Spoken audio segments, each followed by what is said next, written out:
So as I just said, even though individual behavior may not be that good, the average behavior is always much better. Not always, it's generally much better. This is a deep, in some sense, philosophical statement that averages always behave much nicer than individual readings. So I must write this down, and you must spend some time trying to understand what this means. So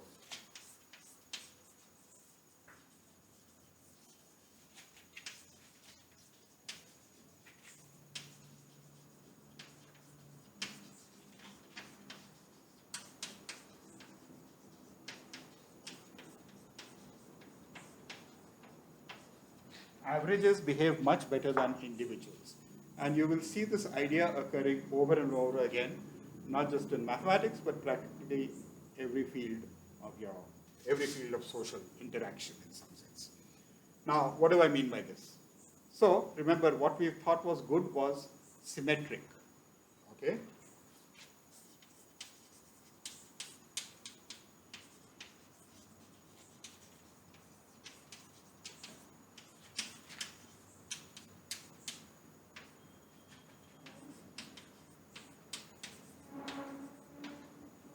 And we want to say that how are we going to construct good k-linear maps? That means good symmetric maps. So what I'm trying to tell you is that even if T is not symmetric, if I take the average of the T's, averages are by the action of sigma, that thing should be symmetric. So what is the hope?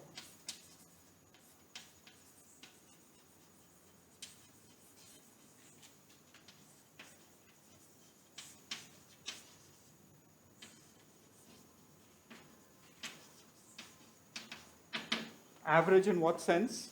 Average in the sense that, so I take all these T sigmas, okay, for every sigma in Sk, and I take the sum of all these T sigmas, sigma in Sk, okay? So I'm taking the sum of all these and I want the average. So to have the average, I should divide it by the number of sigmas that I have in Sk, which is 1 over k factorial, okay? So my hope is that this question, this element, which is the average, this is an average, I'm taking the sum and dividing it by the number of terms that I take. This is the notation that I will have for sim t, okay? And my hope is that this sim t is symmetric.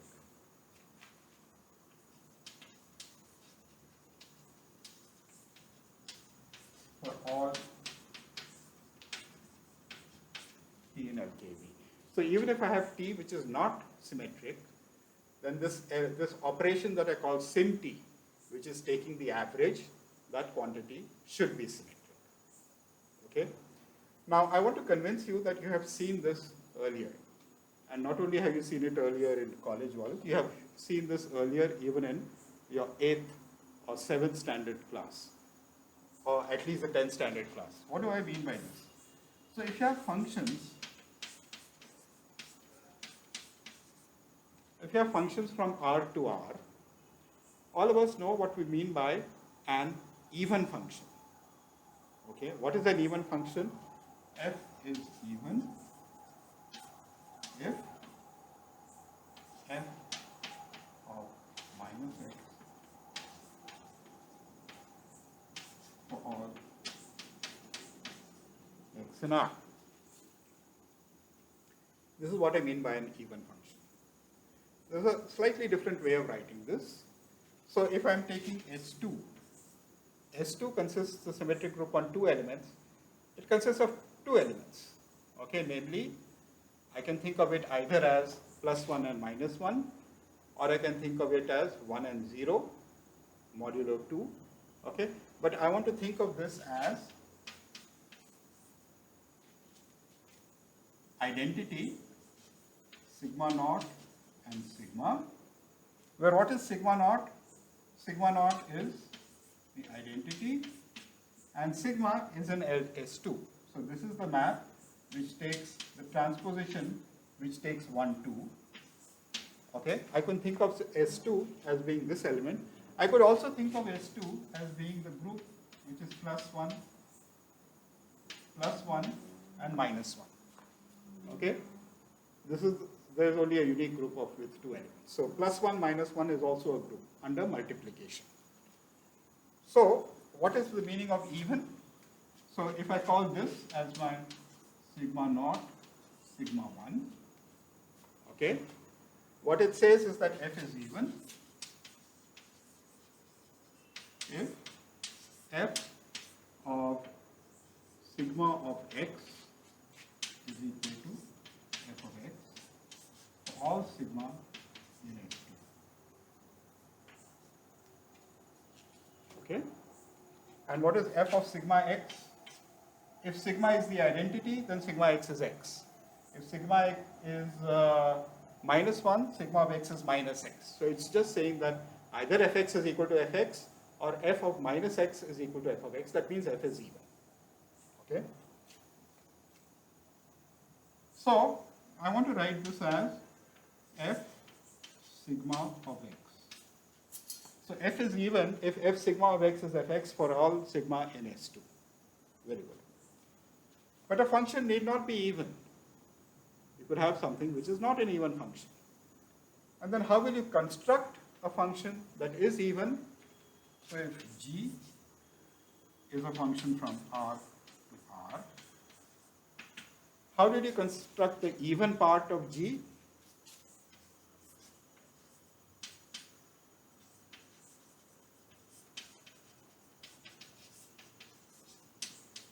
How did you construct this?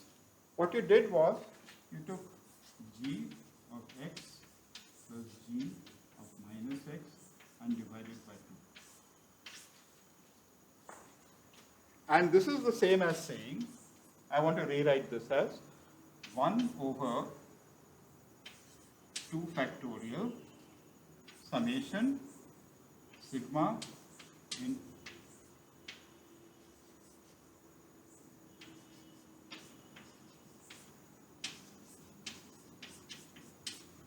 Ge of x is equal to 1 over 2 factorial G sigma of x, where sigma is in S2. That means sigma is equal to plus 1 or minus 1.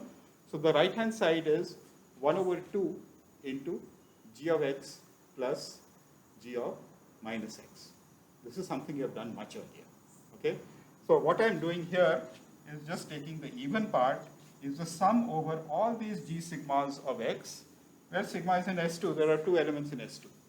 So you have seen this much earlier, that taking the average of G under this action gives you something that is nice. In this case, what is the meaning of nice? Nice means even. So this is the first example where you're seeing that taking averages gives you something nice. Okay? So, I hope you understand that what I'm writing down here and what I've written down here is exactly the same. I'm taking the average of G sigma and calling it GE. What am I doing here?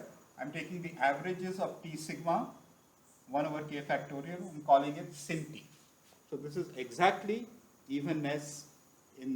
Evenness is exactly a particular case of this. Okay, stop here. So what I'm writing down when I say sim T, it is exactly the even part of a function that we had defined when we were in school. So what I have to show is that, first of all, sim T is a k multilinear map on V. This is obvious because you're taking each T sigma is a multilinear map, and therefore the sums of these T sigmas is a multilinear map. So this is immediate. Next thing I want to say is that if T is symmetric, then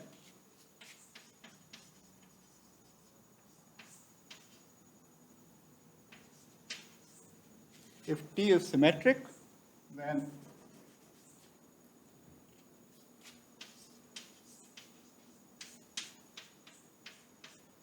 sim T is T.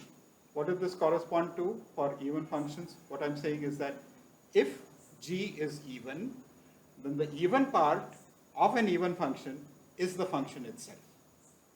Even part of G, if G is even, is G.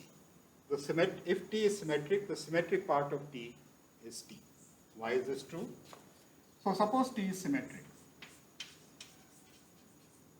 T symmetric means that T sigma is equal to T for all sigma in ST.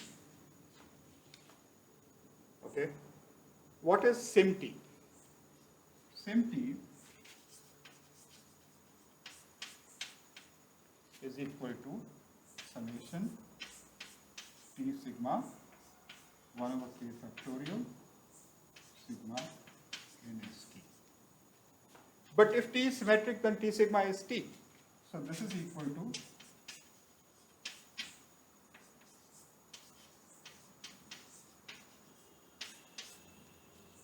this is because T is symmetric. But now that summand does not depend on sigma, so I can pull it out. And how many times am I pulling it out? I am pulling it out k factorial times. So this is equal to 1 over k factorial times T. The even part of an even function is the function itself.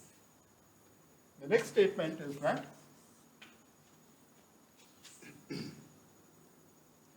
if you take any T,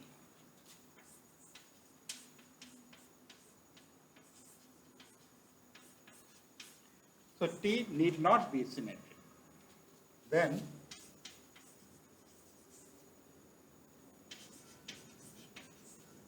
sim T.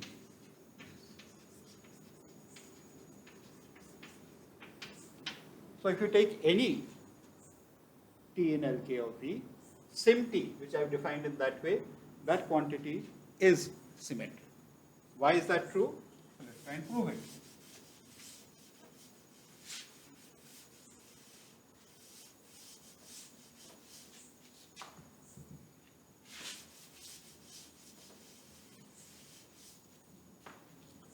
So, what do you have to show? You have to show that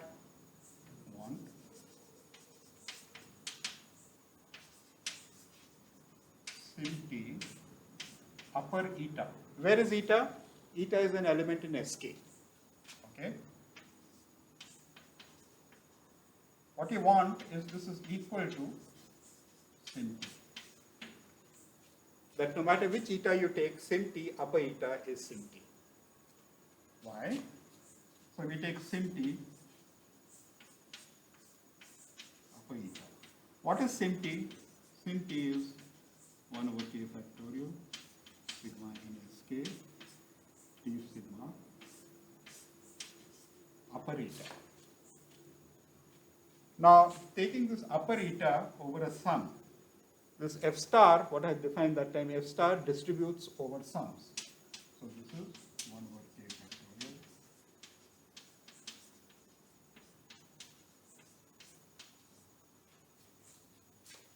okay.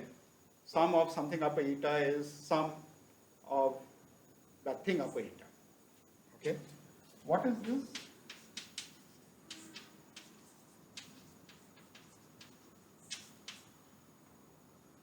What is T sigma eta? It is T eta composed with sigma. And now you will understand that when sigma varies over all of Sk, eta is fixed, okay, fixed eta. Eta is fixed. As sigma varies over all of Sk, eta multiplied by sigma also varies over all of Sk. So this quantity that I've written there is actually equal to, that quantity is equal to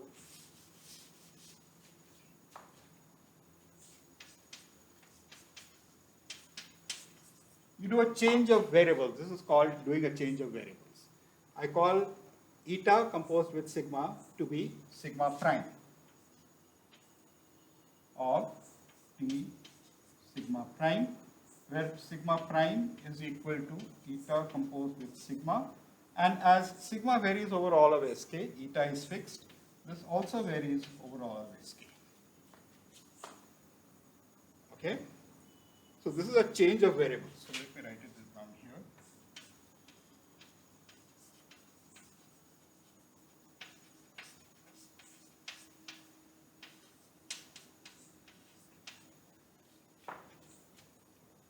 But this itself is okay. Therefore, sim t, upper eta is sim t, and this says that sim t is symmetric. Okay.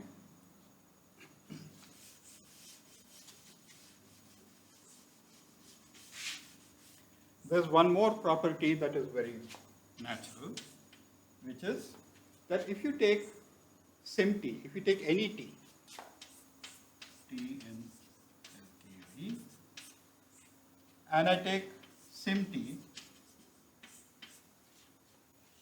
okay, and I take sim of that. So what is sim composed with sim?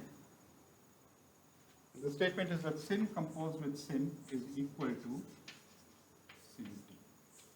Why is this true? Sim t is symmetric. Sim of something symmetric is that thing itself. We have seen this already. If t is symmetric, then sim t is t. But sim t is always symmetric. That is what we have shown here. Therefore, sim of this symmetric object is that symmetric object itself.